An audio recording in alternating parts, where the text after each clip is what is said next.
Hello and welcome to this virtual tour of the Dreamland Ballroom. My name is Matthew McCoy. I am the director for the Friends of Dreamland, which is the nonprofit dedicated to the restoration of this ballroom and the Taborean temple, and the advocate organization for the history of this space.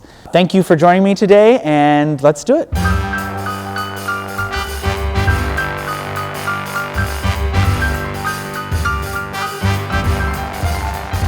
We are standing here in Doc's Pool Hall, now used as Arkansas Flag and Banner's break room, as a meeting room, and many other things.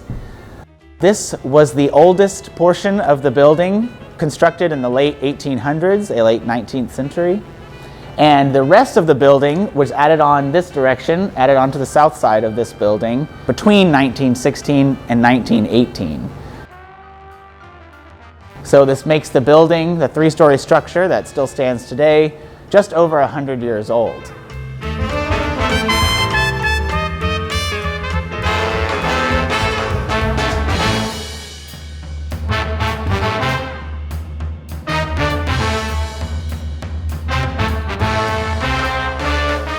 The Knights and Daughters of Tabor, an international organization that existed here on 9th Street and all over the country during the late 1800s and early 20th century, originally built this building, hence the name Taborean Hall or Taborean Temple. The Knights and Daughters were a fraternal organization with a denominational affiliation with the African Methodist Episcopal Church. All of these organizations, the Mosaic Templars, the Knights of Pythias, which were similar fraternal groups, existed here on 9th Street and all over the country, had these different Christian-based denominational associations.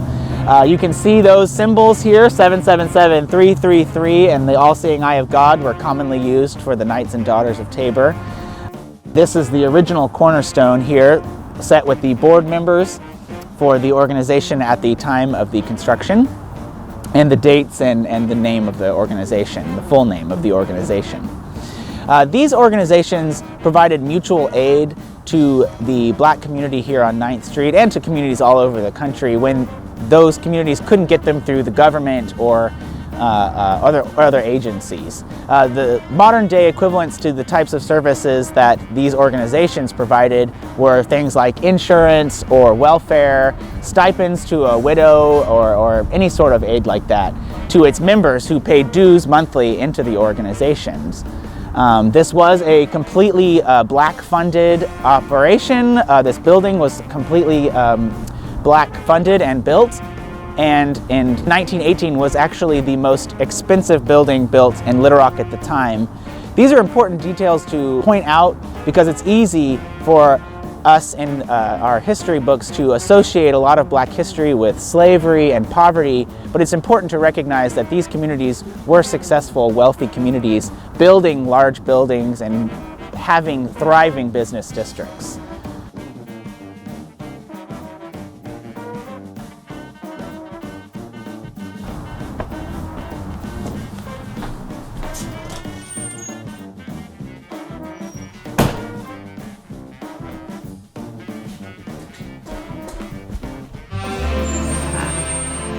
Come on in!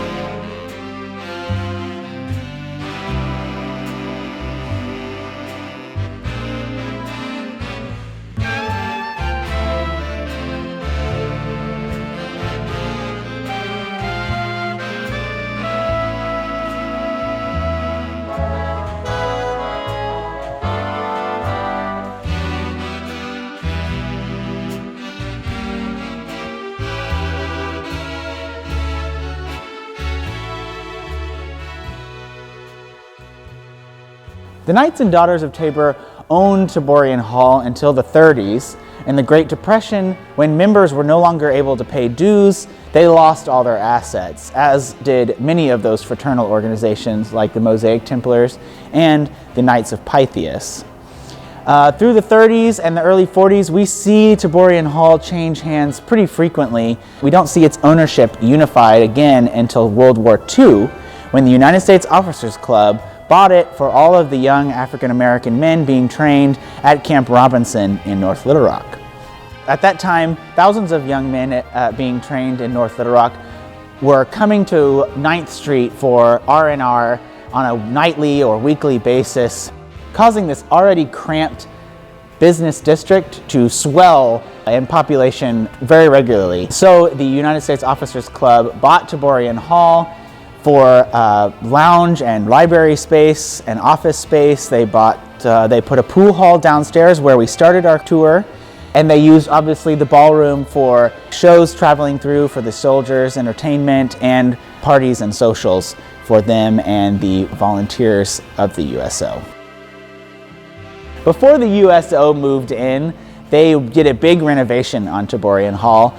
You can see behind me the black tar line where they elevated the ceiling. That was where the roof originally would have set. They added all of the mezzanines and balconies that you see around the building, and the pink and green that is sort of the signature color of the ballroom now was added by the USO in the 40s as well.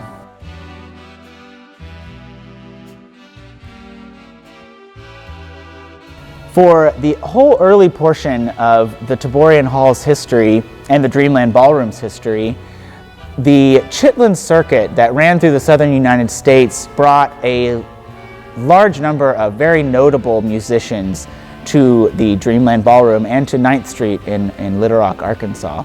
The chitlin circuit, for those who may not know, was a chain of music venues that ran through the southern United States that were known to be safe for traveling performers.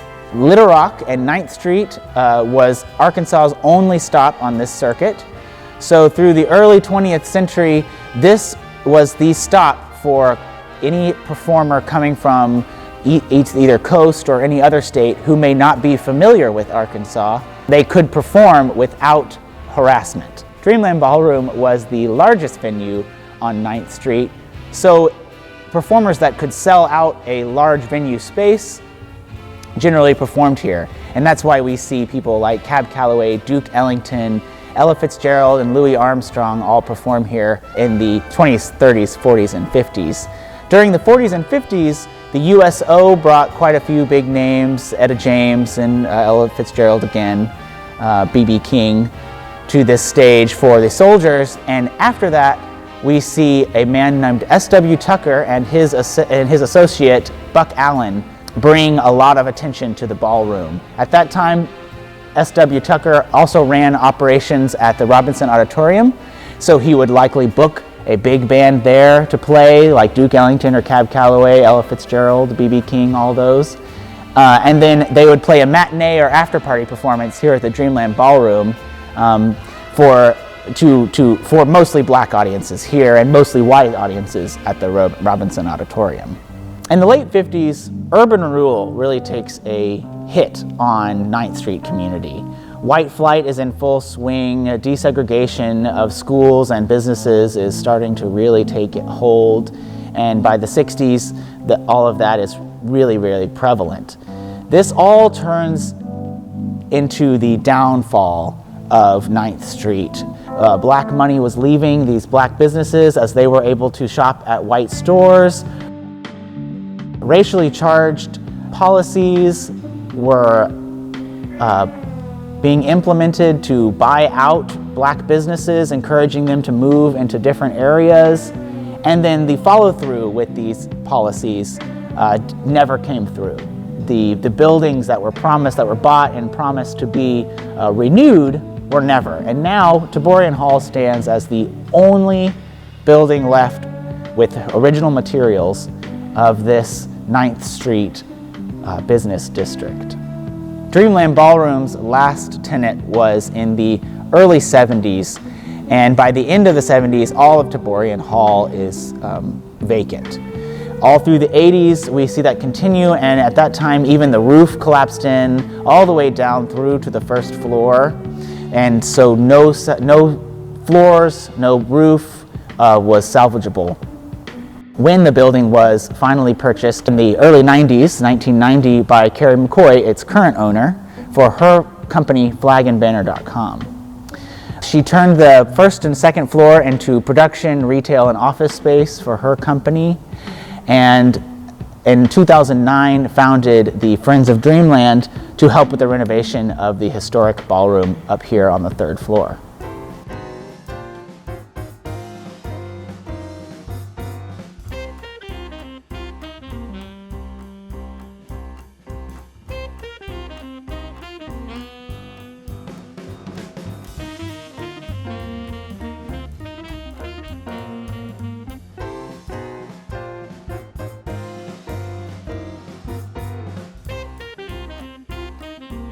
So we're going to end our tour today here in front of our future. This is where the elevator that goes up to the Dreamland will be placed inside this additional structure that is currently under construction. This will make the ballroom ADA compliant, Americans with Disabilities compliant, finally after many years, really 100 years.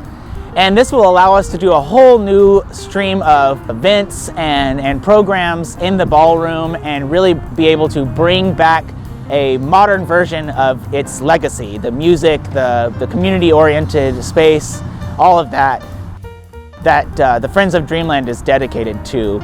So thank you again for watching. If you need more information, historic information, or more information about how to donate or what Friends of Dreamland is up to, I encourage you to go to dreamlandballroom.org. You can also like us on Facebook, which is Dreamland Ballroom. You can subscribe to Dreamland Ballroom on YouTube and follow Friends of Dreamland on Instagram. Thank you again for coming, and keep dreaming.